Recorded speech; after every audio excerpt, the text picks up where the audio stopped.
నీ కోడి నేనేం చేస్తాను? నాకేం అవసరం లేదు, నువ్వే ఏదో చేసావు. చెప్పవే, కోసుకొని కూర వండేసావా?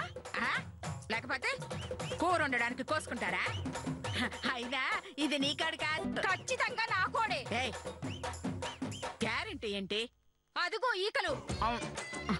అవును, మీ ఈకలే, మీ కోడి ఈకలే. కాకపోతే నేను కొయ్యలేదు. మరి రోజు మీ కోడి నా ఇంట్లో చీమలు తినేస్తుంది కదా. అవును, ఆ కోపంతో ఈ రోజు మా చీమలన్నీ కలిసి నీ కోడి తినేసాయన్నమాట. అబద్ధం.